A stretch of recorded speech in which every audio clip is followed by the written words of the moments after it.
On this episode of Rebel Spirit Radio. What is completely under your control is awakening. Will you live a life where you are just completely enmeshed in local reality and thinking about what you wear and what you eat and whether people like you or not and what's been posted on social media?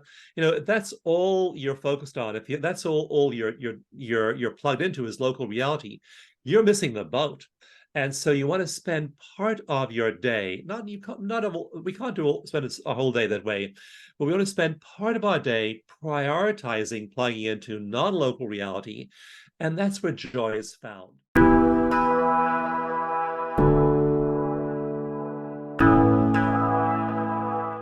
Welcome to Rebel Spirit Radio, exploring the frontiers of spirituality, consciousness, the esoteric, and humanity's sacred relationship with the living earth. I'm your host, Nick Mather, and in this episode, best-selling author Dawson Church joins me to discuss his most recent publication, Bliss Brain, the neuroscience of remodeling your brain for resilience, creativity, and joy. Among many other topics, Dawson talks about overcoming the brain's negativity bias, reverse engineering enlightenment, and how the evolution of the human brain can transform society. Also, please be sure to like and subscribe to this podcast on whatever platform you use to listen to or view podcasts. Your support is truly appreciated. Dawson Church is a best-selling science writer and the author of 3 award-winning books. The Genie in Your Genes broke new ground by showing that gene expression is influenced by emotions. Mind to Matter is based on hundreds of studies showing that our brains play a key role in constructing the reality around us. In Bliss Brain, he demonstrates that as we cultivate peak states, our brains rapidly rewire themselves for happiness. Church has been involved in over 100 scientific studies published in peer-reviewed journals, many as principal investigator. He has collaborated with researchers from prestigious institutions including Harvard Medical School, California Pacific Medical Center, Emory, Columbia, and Duke. He has edited several special issues for top-ranked journals such as Frontiers in Psychology. He is the founder of the Veteran Stress Solution, which has offered free PTSD treatments to over 22,000 veterans. After retiring from active business management, Dawson has continued to teach and inspire through his presentations, podcasts, books, and blog posts. Dawson, welcome to Rebel Spirit Radio. Nick, so good to be here. Thanks for having me. Well, thank you. And your energy is just amazing.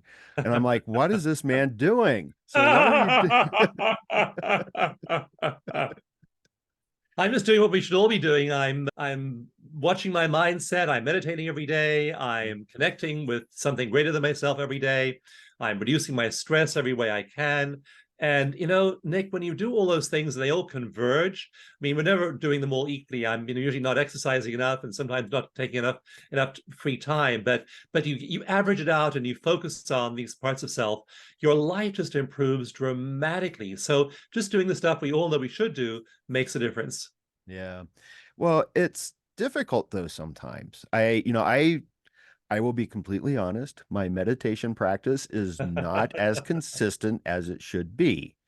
And I think that that may be the case for a lot of us. And so one of the questions I have is, how do we start doing this? How does someone start this journey and start focusing on the brain and their mind?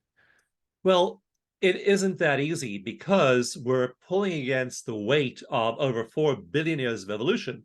And our species has been evolving for millions of years since there's been life on Earth. And what your body and brain have cared about all the way along the evolutionary journey of mammals and reptiles before them is survival. And to survive, you have to be so alert.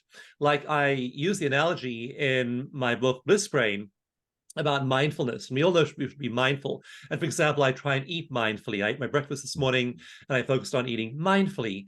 But I watch the birds as a feeder outside my office window, and they alight on the bird feeder. They peck at the seed for a moment. They look up, they look to the left, they look to the right, they look down, they peck at the seed again. There's nothing mindful about their eating. Watch a dog just wolfing down its food. Nothing mindful there. Why are these animals, why are other creatures not living mindfully. And in the case of my birds outside my window, it's the fact that there's a hawk that circles above, and every once in a while it dives down. And if that bird isn't alert, that bird gets eaten. There's a cat down below the bird feeder that stalks up every once in a while and jumps up and tries to catch a bird, successful about 1 time in 10, but still that bird needs to be really alert to those potential threats. And so our brains evolved and our minds grew in this evolutionary environment in which we had to pay complete attention to threats. And so even when we're asleep, parts of our brain are scanning the environment for threats. And so when you sit down and try and meditate, suddenly there's not a lot else going on. You close your eyes and you've cut off that flow of visual information. And now your mind's threat assessment machinery is still turned on full, and it's just going crazy, looking for the next bad thing, the next bad thought, the next problem. And it's a really difficult, it's called the brain's negativity bias. It's a really hard thing to learn to control. And the main way we learn to do it is two ways. And again, science is so handy because we have these wonderful meditation traditions coming from thousands of years ago, and then we have MRIs. And I'm such a fan of filtering all those ancient techniques through science and saying what really works. And a few things really, really work. And we can tell this when we park people in an MRI or hook them up to an EEG. And one of those things that helps meditation is to make it physical. Trying to think your way into meditating or into an elevated state is rarely successful. The thinking mind is overwhelmed and overwritten by the emotional need to find something wrong in the environment and react to it, that stress response. So thinking our way into it is very rarely successful. What we have to do is use our body. So I have people breathe and focus on the breath, relax their muscles, tune to their body over and over and over and over again. And after a while, the mind realizes, oh, the body is not in any danger because it's breathing deeply and it's relaxing muscles. And so that's one thing we can do. And that's one simple way to overcome the mind's negativity bias. But again, it takes practice. You have to fire those neurons over and over and over again. But we've shown in studies that if you fire them for a month, they start to wire together, and we can actually measure that wiring in only 30 days. So stick with it for 30 days, and you're likely to develop a habit. Yeah. So persistence is key. Persistence is key. Yeah. And, it's interesting because, I have found it personally quite helpful. I suffer from anxiety, but my anxiety levels have dropped substantially when I do meditate. And even if I don't, I'll do chanting. And I find that helps quite a bit. And I have a niece who has a pretty bad anxiety panic disorder. And she reached out to me recently. And one of the things I did after our phone conversation is I sent her a YouTube video of your eco meditation. I said, let's try with this. And I wanted to ask you about that. I wanted to ask you about the eco meditation because one of the questions I had is why eco? Yeah. Well, epigenetic, because it has been shown in studies to shift hormones and genes inside the body. Coherent, because it puts us into heart coherence. And that simple rhythm I use in eco meditation of 6-second in breaths and 6-second out breaths automatically puts you into heart coherence. And you can take a lot of expensive training and buy a bunch of devices and use those to get there, or just breathe 6 seconds in, 6 seconds out. You will be in heart coherence. And the reason I developed eco meditation was a few reasons. One was I had struggled at that point, I've been struggling for over 30 years to meditate. I've been doing it, but with moderate success. And doing it badly is not going to make much of an impression, much of a change in your neural firing and wiring patterns. Do it effectively, and it starts to change them in a month. So I looked at all the research, and it's just really clear that mindfulness, if it's done effectively, can work. That EFT, acupressure stimulation tapping, that works. Self-hypnosis works. Again, certain methods from self-hypnosis, neurofeedback, biofeedback has its methods. And I one day I just had this insight. I thought the insight was, Imagine if I did all of those together. I did a little mindfulness exercise. I tapped. I used a neurofeedback technique. I breathed in that rhythm, heart coherence. I did a little bit of self-hypnosis. I stacked those things on top of each other. And the day I did that, the first time, using these physiological, science-based cues to my body, boom, I was there. I then took it to a conference a few months later, did it with hundreds of people, and boom, the whole room was there. And at that point, I realized it was great. I put it up on the web for free. My webmaster told me 5 years later we're getting thousands of hits on this page every day. So I thought, well, we better do a clinical trial to see if it really works. And the clinical trial was amazing. It showed that people had dramatic shifts in, again, that 30-day time window. We then raised a ton of money. We had to raise like a six-figure amount of money to do an MRI study, elaborate randomized controlled trial, published in one of the top neuroscience journals of the world eventually. But we compared it to a mindful breathing second control condition. We compared eco meditation to that, and we found that in 30 days, it was changing the structure, the anatomy, and physiology of the brain. It was literally shutting down a part of the brain right over here called the mid-prefrontal cortex. It's the root of rumination and worry, stress, anxiety, rumination, reflection about all the bad stuff, that negativity bias of the mind. It's rooted in the mid-prefrontal cortex. And we found in 30 days, those people had a big drop in activity in the mid-prefrontal cortex, and another part of their brain called the insula just lit up brightly. And that's the part that has to do with gratitude and happiness and joy and compassion, all of these positive emotions. So down regulation of the part of the brain that is obsessively worried about the bad stuff, and an upregulation of the part of the brain that is focused on the good stuff. And it happened, Nick, in 30 days. We were absolutely flabbergasted to see that change, structural changes in the brain. Because normally, like with Tibetan monks, they need 10,000 hours. And we were seeing in people who've never meditated before in 30 days. And that's the beauty of science. Science is eco meditation is just science. And it's using science to get you there quickly rather than going away and taking vows and being in a monastery for 10,000 hours and the traditional route. Yeah. Who has time to spend 20 years sweeping around the ashram, right? I've been there, done that. Yeah. Well, I find it's really important work, and I have been telling students for years now the power of meditation. And I think, though, that there is sometimes a resistance in the sense that I think, one, we live in a trauma-filled world. Yes. But also there are major traumas that happen in our lives.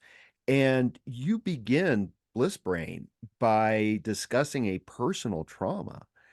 And it was fascinating that I think it was very early on, I think like 1 or 2 days after losing your home due to one of the California wildfires. I think this was in 2017, something like that. Yes. That you told your wife, you're like, we have to sit down and meditate. And I Yeah, think the real emergency wasn't the fire. The real emergency was we'd been thrown so off balance. We weren't meditating. We meditated, and that same moment, Nick, within a few minutes, we dropped back into our bodies. We felt resourceful, and this is like 48 hours after the fire. We began making jokes about all the crap that had burned up we didn't like. Yeah. Yeah, that was one of the things I liked, because you noted that there was this cognitive shift that occurred where you began listing the blessings of the fire. Yeah. And within 48 hours. Now, it's not like I don't want to sound like, the Pollyanna story and we just began to meditate and everything was fine. I mean, I had to get PTSD treatment, so did my wife. Even a year later, a really talented psychologist friend was doing an anniversary session with us 1 year after on the day to help us clear the residue. So it's not like, magically you do EFT acupressure, tapping, and you meditate and all your trauma goes away. But you certainly are able to release a lot of it very, very quickly. And then you build this magical quality called resilience. And resilience means that when bad stuff happens, like the fire, like a terrible divorce, like a loved one dies, like you get a diagnosis of a terminal disease. I mean, there are all kinds of shocks we get throughout our lives, and they're unpredictable very often. Who knows what the economy will do next? And who knows when you might be diagnosed with something? But when you have those shocks in your life, if you're resilient, then you have the elasticity to bounce back. And that's really the message here, is that not that we have perfect lives or there's some sort of magical panacea here. There isn't. But when you're firing and wiring those neurons for 30 days, 60 days, 90 days, a year, 2 years, now you've built up a lot of bulk.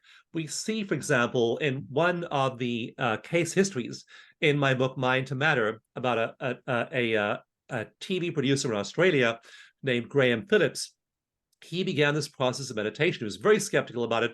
But before he began to meditate the very first time, he had a lab at a respected university called Monash University analyze his brain exhaustively, like a whole day of tests, MRI scans for the volume of each part of the brain, and then he began to meditate. And he found after just 2 or 3 weeks, he was more calm, he was kinder, he was more compassionate, less impatient. He went back in 2 months, and they found that parts of his brain had grown 2, 3, 4% in just 2 months. But a part of the brain that has to do with regulating your emotions, regulating frustration, fear, anxiety, overwhelm, anger, all kinds of stress, that little sliver of brain tissue that helps regulate emotions, that had grown by about 23%. In other words, it had gone up, it had grown by almost a quarter. Just that firing had produced a lot of wiring inside the brain. Now you have 20+% more neural tissue to create resilience. So when all the bad stuff of life happens, inevitably, you now have the physical, it's like having a physical stamina to lift something, to push something away, to deal with things with physical strength. You now have the brain strength, the neurological strength, hardwired into your neural network. It's not like a thought. It's not like imaginary. It's not like a mindset. It's a structure. It's like muscle fibers in your arms, making you big and muscular. You have now the resilience muscle fibers in your neural network are big and strong, and so you have the fire, you have the upset, but you then have resilience to deal with it. So that's what I really recommend. Don't wait till you have the huge tragedy and the trauma. Build resilience starting today. Yeah. One of the things that came to mind while you were speaking is I think that a lot of people automatically assume, well, the brain can't grow. But what came to my mind was the images of the Buddha, because the Buddha's always got that dome, at the top of his head. And I think a lot of people mistake that for what they call the man bun. But what I learned was that no, that's extra brain. Yeah, and the way the brain grows is very interesting. So a skull doesn't grow. A skull's the same size, but the way the brain grows is by folding in and around itself. So you see all those folds in the brain. Right. You look at a baby's brain, a newborn brain, no folds. It's very, very flat. As we get older, those crinkles allow us to add tons more tissue to the neocortex, the newest part of the brain. So the brain literally does grow when we do this. Right. Yeah. Neuroplasticity. Right. That's kind of the key to all of this. And, it's interesting as well. I wanted to ask, and this is something that I ask quite a bit and think about a lot. And I wanted to ask you, because it's often seen that the point of meditation is to achieve enlightenment. And I want to ask you, what is that? Oh, you've got really simple questions lined up here today, Nick. Oh yeah. What is enlightenment? Yeah. Well, my background's philosophy and religious studies, so I have to ask these questions, right? Because I found it interesting. I think you said that it was it's a formula, is what you wrote in Bliss Brain, excuse me. Yeah. Well, the way I think of enlightenment is the Buddha, is Jesus, is these Thich Nhat Hanh in modern times, Gandhi, there are these awakened masters, and they have got this permanent connection to the infinite. And there are numbers of them today. In fact, there's a whole branch of science now studying them. And I'm in touch with various researchers. Like I'm in touch with one researcher called Andrew Newberg, who wrote a book called How Enlightenment Changes Your Brain. And we're literally studying the characteristics of these people who've had these enlightenment experiences. But very few people are permanently enlightened. And in fact, if you meet someone who tells you he or she is enlightened, I would recommend you run the opposite direction, because the true teacher is not going to claim enlightenment or any special powers. But there nevertheless are people who reach that point where they're so plugged in, they never go anywhere else. And there are those people in the world today. There's those people throughout history, and there's shining examples to us. But what I focus on much more practically is everyday awakening. So enlightenment is being plugged in 24/7. Awakening is what you do when you meditate every day. And now you spend 15 or 20 or 30 or 60 minutes plugged in. So now in my book, Mind to Matter, I call it local mind, which is all the stuff happening around you, just your regular everyday reality. And then there's non-local mind, and there's a huge amount of scientific evidence for the existence of and the reality of information fields in the cosmos. And our brains aren't so much generating reality as they are like transceivers of reality, which we then project out around us as what we think of as being local reality. But a lot of it's coming from non-local reality. And so the meditator, for a while, breathes, she calms herself, and then she plugs into the all that is. Like a Rumi. You hear Rumi, poetry of Rumi, or St. Teresa of Avila, or Hildegard of Bingen, St. Francis of Assisi. I mean, these people are having extraordinary experiences, Carlos Castaneda. And so they're having these remarkable experiences of ecstatic union with the all that is. And that's what the meditator does after a while. You're having that for a while every day, and that's awakening. What happens is after a time, in fact, that study of eco-meditation showed that in 30 days, it began to produce changes on the outside. And those people were more compassionate. They were more attuned to other people. They were more considerate. They were happier. All kinds of shifts start to happen in your local reality if you're prioritizing for that hour every morning, plugging into non-local mind. And so the thing to focus on is not enlightenment. I mean, if it happens to you, that's just a wonderful gift. It's just the grace of the universe. But what is completely under your control is awakening. Will you live a life where you are just completely enmeshed in local reality and thinking about what you wear and what you eat and whether people like you or not and what's been posted on social media? That's all you're focused on. If that's all you're plugged into is local reality, you're missing the boat. And so you want to spend part of your day, we can't spend a whole day that way, but we want to spend part of our day prioritizing plugging into non-local reality. And that's where joy is found. Ramana Maharshi is a great Indian saint of the early 20th century and regarded as one of the real founders of the non-dualism movement. And non-dualism is, again, where you lose your sense of self-identity in something larger than yourself.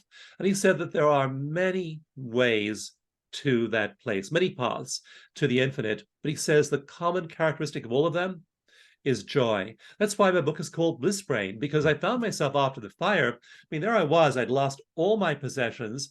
In the next year, I had a huge business crash. We lost all our retirement savings, which when you're in your 60s is not a pleasant thing to have happen. I lost my health. I had to have a couple of operations. I had a lot of turmoil in the year after the fire. And I'd meditate, and I would be feeling this absolute bliss. And I had no worry at all that we'd be fine in the long term because we had that bliss brain. So what you develop after a while is this sense of everything's okay. Sure, the world may look as though it's in chaos. My life may look as though it's in chaos. I have this fundamental sense of well-being, I have that resilience that nothing can shake. So the common characteristic here is this just overflowing joy. And you wake up every morning, maybe you're being interviewed by Nick Mather, maybe you're Maybe you're changing your kid's diaper. Maybe you're solving a problem at work. Whatever you're doing, you just have the sense of well-being, and that joy overflows. We find people who are spending time like this every day for weeks, months, years on end. They start to be just radiantly blissful. You meet them and you just get inspired by how happy they are. So that's the kind of happiness that we have. This neural circuitry. We have that stress circuitry in our brains that has us looking for threats. We also have the neural circuitry in my book, Bliss Brain. I trace it. I call it the Enlightenment network. And we have these specific brain regions that light up on MRI scans, and we train you to light them up on a daily basis. After a while, you become that radiantly happy person. And even when your house burns down and you lose all your money, nothing can take away your joy. Wonderful. I have a couple of questions based on everything you just said, but before that, I just wanted to make a comment. I wanted to thank you because you said something that I say all the time. And that was that if you meet someone who claims to be enlightened, run the other way.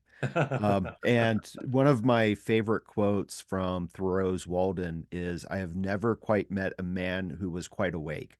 If I had, how could I look him in the face? And I like that. But in connection to what you were just saying, it doesn't have to be someone claiming, oh, yes, I'm enlightened, but you can actually tell by the joy that just exudes off of them. You know, that seems to me the true marker right there. Absolutely. I was in a supermarket in a little town called Gualala, California, a few weeks ago. And I was talking to the guy who was making the barbecue outside. Just, that's his job, just making barbecue food outside every day. And radiant joy, complete happiness. He just treated every customer with such compassion. He smiled. He was just a radiantly joyful human being. You'll find these people all over the place. When you become one of them, the world seems as though it's full of them. Mm. And so, yeah, there are those enlightened masters. I also have to say that before I began working in research, I had a whole other career for 20 years in book publishing. And I met a lot of the great spiritual teachers and transformational leaders of our time, and I became friends with them. I got to know them, and they're all struggling with stuff, Nick. I mean, they're all, these people. You look at an Eckhart Tolle, and you look at a Matt Kahn, and you look at a Gangaji and a Chidvilasananda. You look at all these Mother Teresa, and then you discover that Mother Teresa is having this crisis of her faith. That Right. she's doubting the very existence of God and whether the Catholic Church is just a bunch of hogwash. So you find these elevated beings, when you get to know them, they're struggling just like everyone else. And so that makes you realize there are saints behind the checkout stand. There are saints pumping your gas. There are saints teaching in classrooms, cleaning your house. There are all these amazing human beings in the world.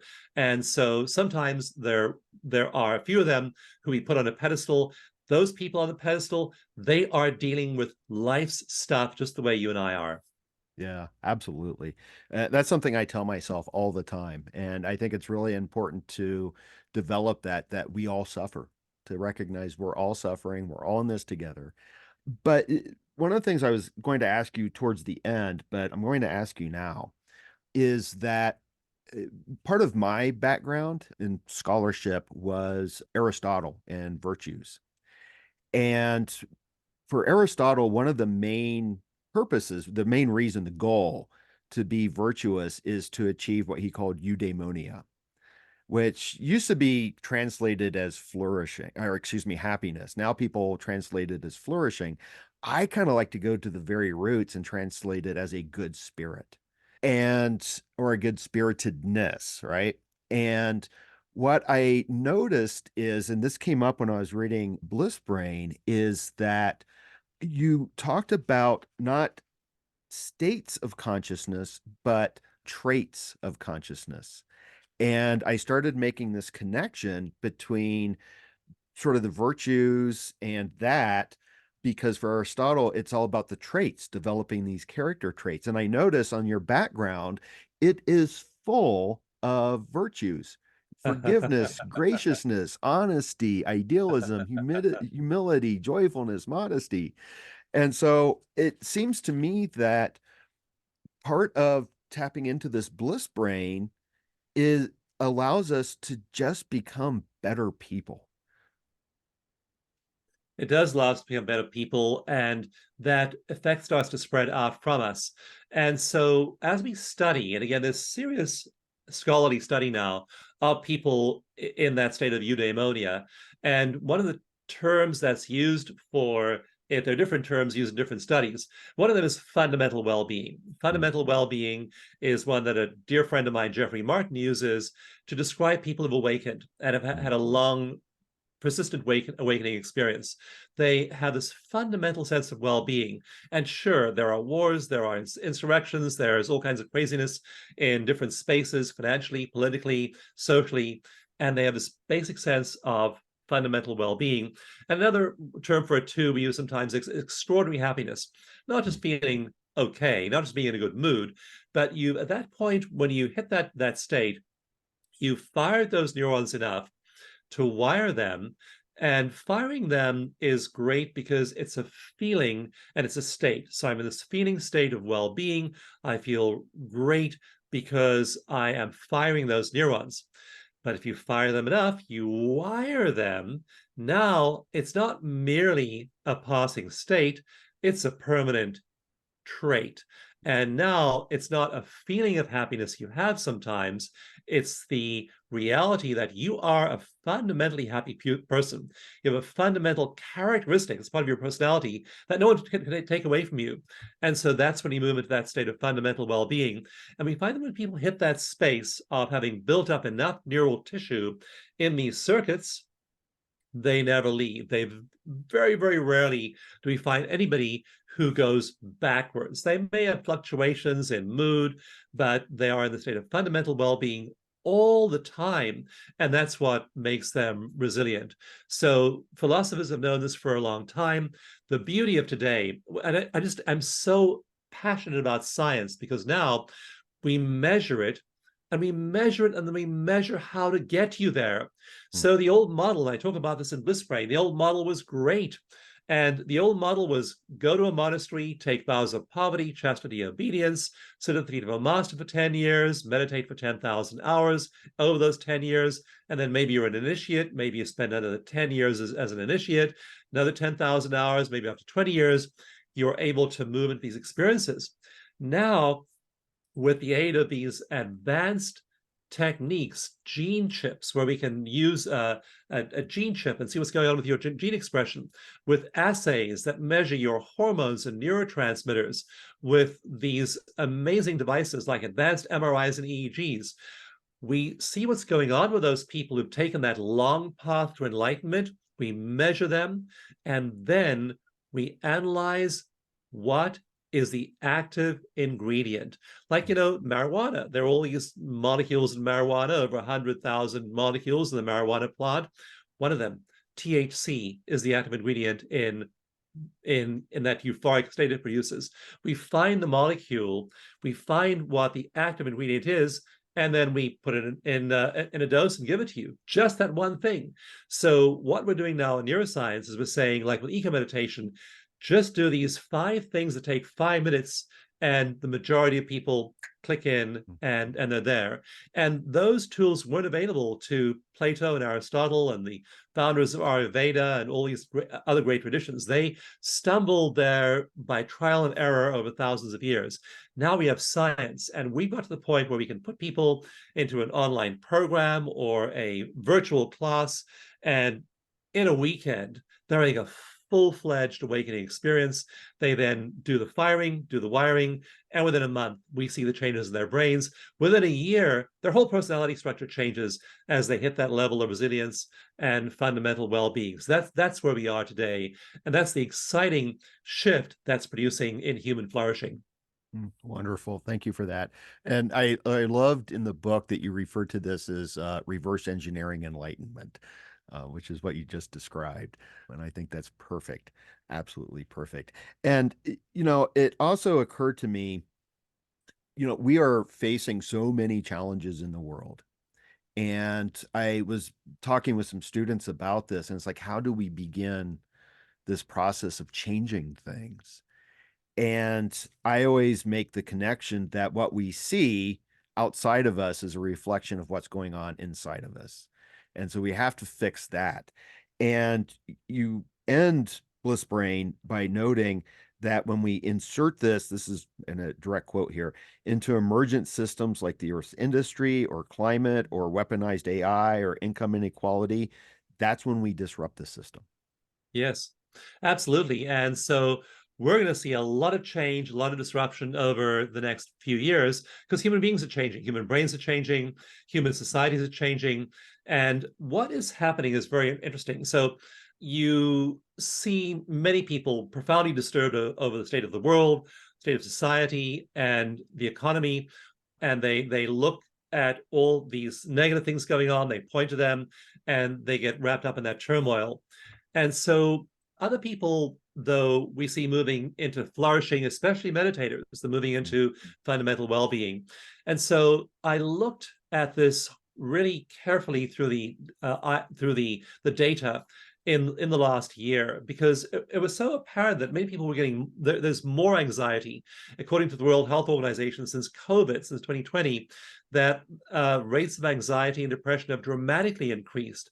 The American Psychiatric Association says that referrals to psychotherapists have doubled since COVID. People are more anxious, more depressed than they were before, and that's a trend worldwide. What is less talked about, but which shows up in the statistics, is that that is true for a percentage of people. And there's a large minority of people, actually about 20%, who are flourishing like people have never flourished before.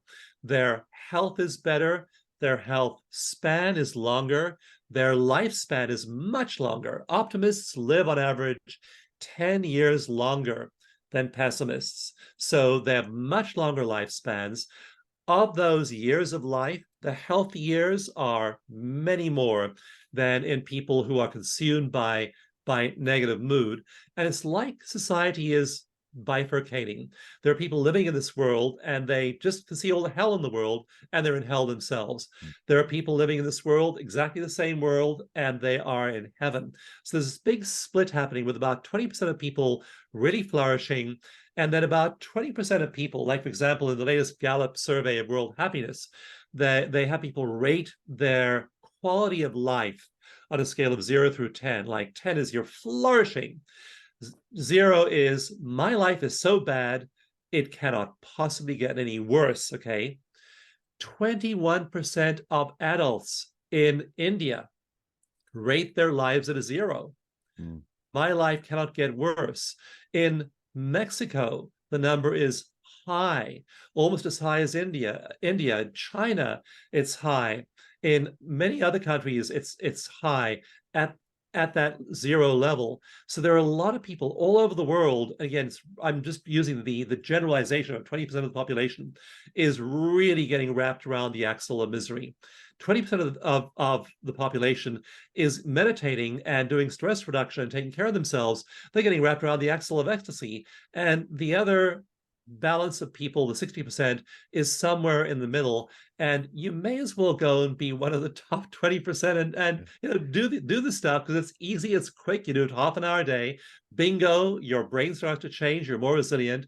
And so we live in a very strikingly different world. Same world, but some people are just absolutely loving it and having the best time that evolution's ever given us.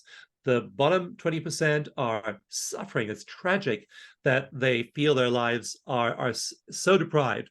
And again, the challenge is to reach them with the message, hey, it's possible to change. Neuroscience shows us we can change. The solutions are right here. Please use them and shift your reality. Yeah. And I think this is one of the reasons why I was so impressed with your book, not just all the scientific data, but that personal experience, because often, and I've been guilty of this myself, is saying, you know, try telling someone who lives in, the global south who makes $300 a world that all they have to do is make their minds better, meditate a little bit and everything will be fine.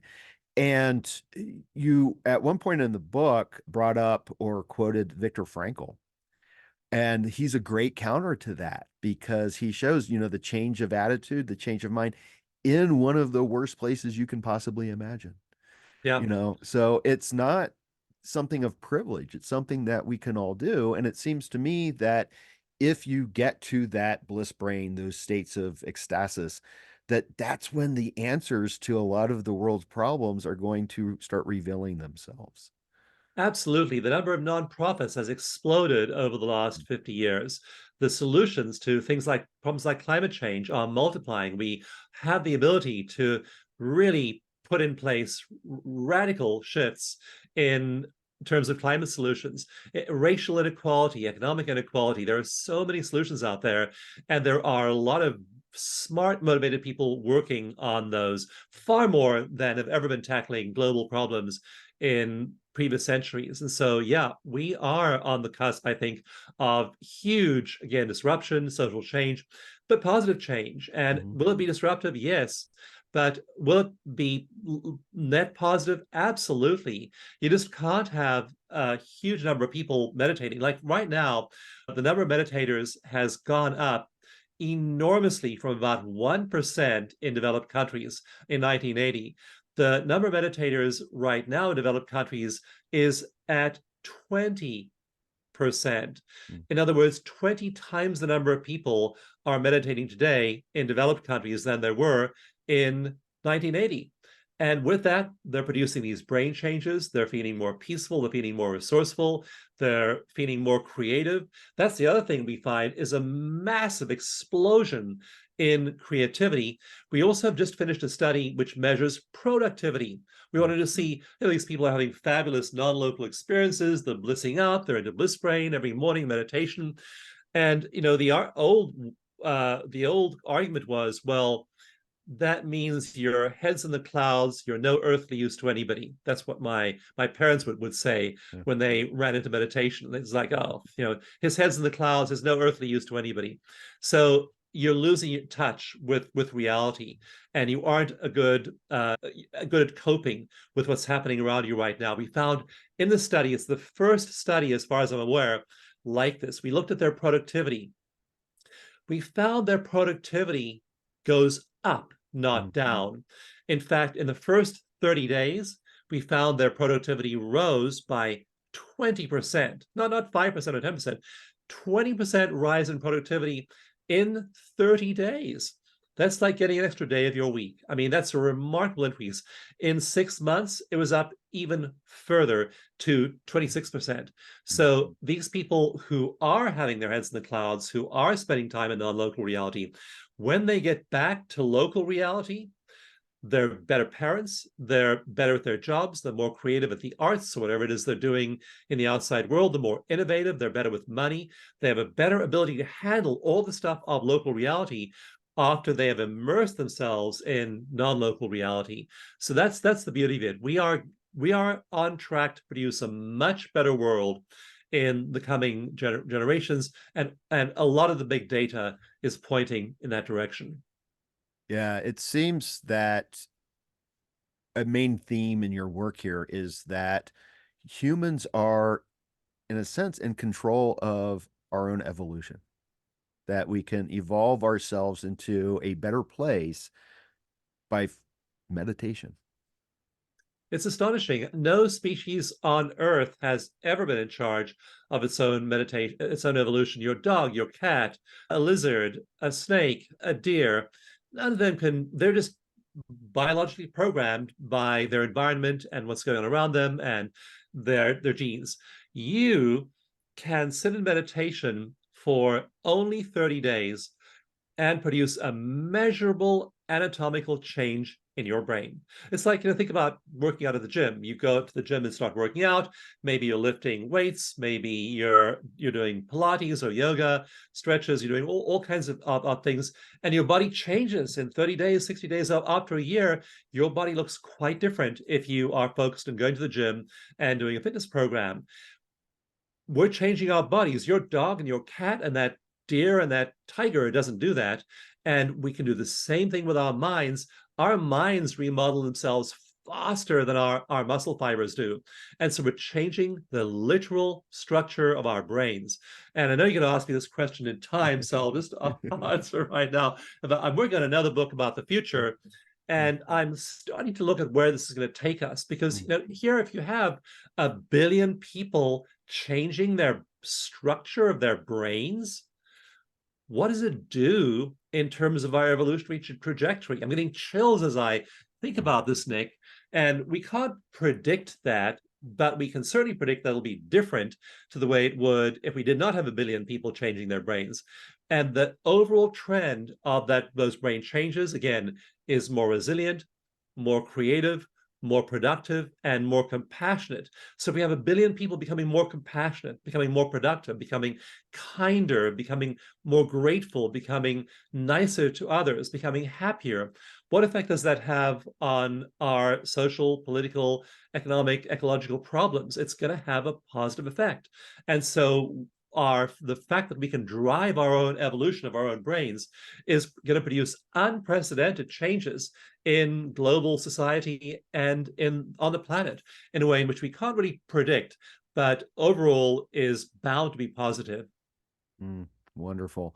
I appreciate the optimism there, because sometimes, it's very difficult to be optimistic in this world. And it does seem like we're facing a choice right now. Humanity's facing a choice.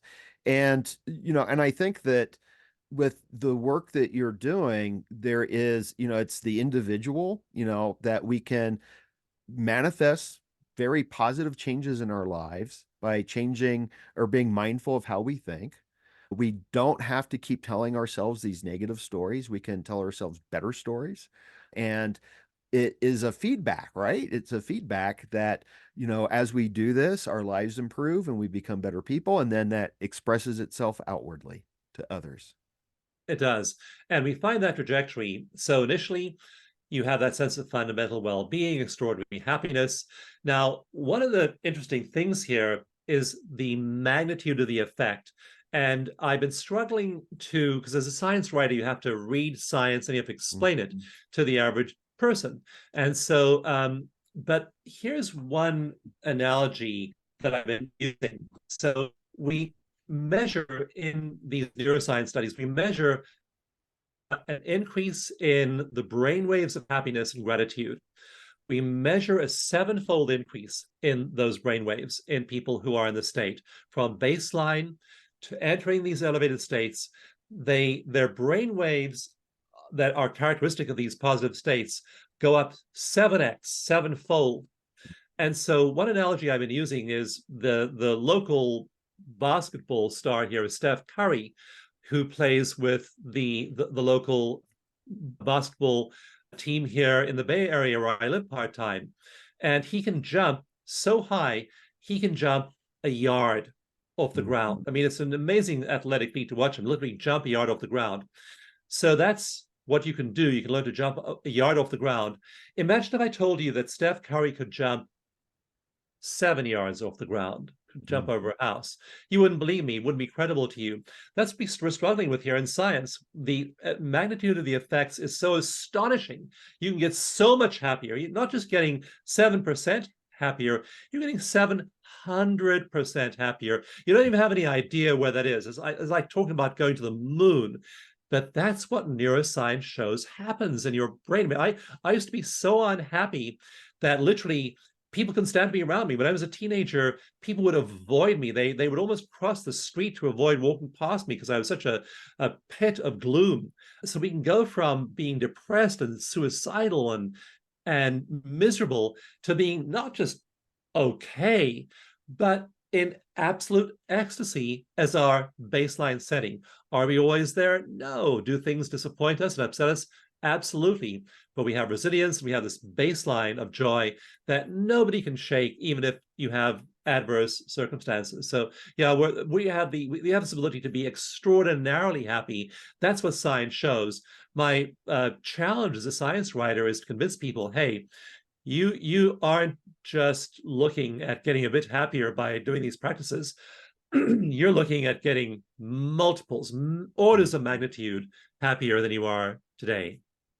Yeah, I think that you make all of this very accessible in your writing. I wanted to be clear about that, that I think anyone can pick up the books and read it and understand it, because a lot of times, like you said, the science is not easy to read.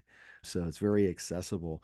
And, one of the last things I'll just comment on is, again, as you were speaking, that the ideas of Teilhard de Chardin came to mind in the sense of the noosphere. And I remember when the internet kind of came about, everyone's like, aha, there it is. But now I'm thinking, well, maybe it wasn't, because, the internet sometimes can be a cesspool of just a cesspool. But that maybe that noosphere is this collective higher consciousness of joy. One of the cool things that research shows, and I talk about this in my books as well, is that there are these large scale effects. And we find that people who are meditating a lot have a much higher instance of experience of what are called anomalous states. They'll have precognitive dreams where they'll dream about something that hasn't happened yet. They'll have a lot of synchronicities in their lives. I was teaching at Omega Institute a few weeks ago, and a student came up and said to me, I remember you from 30 years ago when we were both studying with a psychologist. We were studying Gestalt therapy. We were studying with a psychologist called Brad Blanton. And she said, have you, what happened to him? I thought he may have died.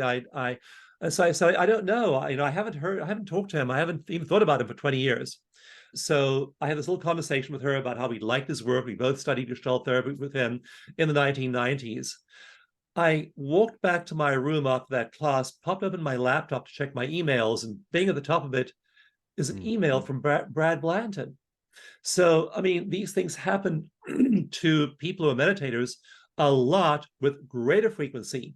And so they are tuned into fields, and we're now starting to measure these fields. There's something called the Global Coherence Project, which is measuring these fields at planetary scale. But there are these large scale fields, and they're bigger than the planet. They're at least as big as the solar system, and they're probably universe sized fields. But you start to find that a lot more about your life starts to flow, and you have these field effects. So you attract people who are joyful to you. As Teilhard de Chardin talked about the noosphere or the psychosphere, you find those waves of joy, those energies of joy, and you're just like moving in this field of joy. You're attentive to what's going on as far as joy goes. Does that mean you're dissociating from the bad stuff or denying it or spiritual bypassing? Absolutely not. You're donating to charity. You're protesting stuff that shouldn't be happening in the world. You are taking a stand. You are doing all the things a good citizen should. And you are attuned to these fields of bliss. And you meet people, you interact with people, and you share this heart connection with them. And it doesn't take a long time to do this. You enter that noosphere field, you're part of these streams of consciousness. Magically, things start happening all around you as you're attuned to other people who are attuned to these fields, and your outer life changes in the next few weeks and months. And we see people's lives changing dramatically as they're participating in these amazing information fields. Albert Einstein said every great scientific discovery is made in these altered states. He said that's how they happen. And so you find all of these people who are attuned to those having these extraordinary experiences, which they then find reflected in the world around them as well. Wonderful. You give me hope. You give me hope. So thank you for that. I know that we are near the end here, unfortunately, but let me ask you, you've already mentioned a book that you're working on, but I was curious, what else do you have coming up? What I am doing now may seem a little unusual, but after being involved with people like Andrew Newberg, How Enlightenment Changes Your Brain, Jeffrey Martin, who has helped define the states of fundamental well-being, being deep in neuroscience in this community for a long time, I'm getting really interested in some of the ancient writings, especially things like the Tao Te Ching and the Yoga Sutras of Patanjali. And my wife and I used to travel a lot. I used to teach in Europe for a month, and we would travel all over the world, and we did a lot of workshops and events. Then COVID came. We couldn't travel as much. It all went on to Zoom or teleconferencing. And so not much traveling anymore. But what happens when I sit down in meditation and meditate is I travel. And I found myself traveling to the furthest reaches of consciousness. And I'm going to places described, for example, in the Yoga Sutras. In the Yoga Sutras, Patanjali describes 10 different kinds of what he calls samadhi. And if you go to them and you explore Nirvikalpa Samadhi, Sabija Samadhi, Nirbija Samadhi, you go and explore these different states. It's like travel, except far more exciting because you're traveling in consciousness to remarkable spiritual states. Now, you have to do this with some infrastructure because you get so far out there, Nick, that at times you cannot function in the normal world. So you have to have things set up enough. Now, for example, you may want to be at a retreat center before you go there, or go spend a week camping in the wilderness before you go into some of these states. But the places we're traveling now are places not like Germany and France and Bali and South Africa and Peru. The places we're traveling to are different states of samadhi. And I'm just incredibly struck by the fact that 2,000 years ago, even longer ago, these ancient sages were describing these states, how to get to them, and we can get to them today. And they're exquisite. They're just they put a trip to Bali to it pales in comparison. And so we can learn to navigate these phases of consciousness. Now, I'm not advocating everybody else try and do this as well. I'm just saying you can do it if you want to, but you certainly just meditate for that 30 minutes every day, use science-based methods, and you're going to hit basic happiness. So what I want for everyone to have is basic happiness. But after you have that for a few years, you may want to start exploring the states in the Tao Te Ching, the states in the Yoga Sutras, and the states that these sages talk about. They're just exquisite, and they fill you with such a sense of love and joy and bliss that it's impossible to describe it to anyone who hasn't been there. So that's really what I want to do more of in the next while, is the traveling to all these very different, distant places in consciousness. Yeah, I think that the ancient texts have lots to teach us. And, in the Western world, Western philosophy, they're just now starting to ask these questions about consciousness.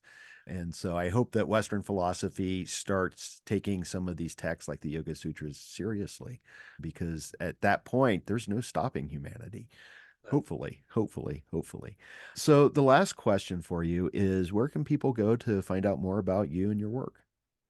Go to dawsonchurch.com and look at all of the live workshops that are going on. I'm doing physically live workshops at places like the Omega Institute. I'm doing a ton of virtual workshops so people don't have to travel. And so what is a good entry point is if you go to the website, Dawson, just my name, Gift, G-I-F-T, dawsongift.com, you can download a eco meditation track for free, and also the instructions for EFT acupressure tapping.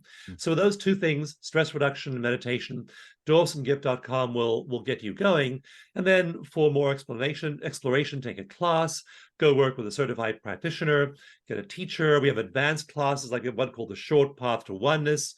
And every year in January, we invite people to do a year-long program where they're exploring all of these states with a mentor, a guide, and a community. So there are lots of simple, inexpensive, and free courses, and there are elaborate mentored courses like A Short Path to Oneness. There are many things you can do, but start at dawsongift.com, get the meditation, and just do it every day. That's all I ask, that one thing. Yeah. Download the free meditation, do it every day, and in a month, your brain will change and your life will start to change as well. All right. Well, you've inspired me. I will start being way more persistent. I will be more persistent in my meditation practice. So, thank you so much for taking the time to speak with me today. You really are an inspiration and you just exude that happiness and joy. And thank you for the work. It's much needed work. Oh, it's such a pleasure to live in love, live in joy this way. Thank you for sharing it with your community. We're all in this together. It's a delight to be here. Thank you. Okay, wonderful. And that's a wrap on episode 117 of Rebel Spirit Radio.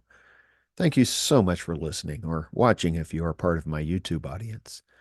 Now, before anything else, I'd like to take this moment to thank John Azizi for his generous donation to the podcast. Your support is truly appreciated, John. It is with support like yours that I can continue with the podcast, so thank you. I am incredibly grateful and humbled by your generosity. If anyone else would like to be like John, and support me in my mission of exploring spirituality, consciousness, the esoteric, and humanity's relationship to a living earth, you too can make a one-time donation via PayPal, or you can sign up for my Patreon. Perks for patrons include early access to episodes, ad-free episodes, shout outs to members, a members-only Facebook page, access to the Rebel Spirit Radio Discourse server, and a monthly book club where we explore books discussed on the podcast, spiritual and philosophical classics, and books related to the cocktail apocalypse. You can find the links for both the PayPal and Patreon in the show notes or video description. They are also available on the Rebel Spirit Radio webpage at rebelspiritradio.com. Another way that you can help the podcast is to share it on social media. That really is one of the best ways you can help and support the podcast. Help me grow my audience. So if you feel moved by the Rebel Spirit, and I sure hope that you do, then please, by all means, help me share the good news. I'm Nick Mather, and you've been listening to or watching Rebel Spirit Radio. Until next time, may you be in peace, may you flourish in all possible ways, and may you continue to nurture your rebel spirit.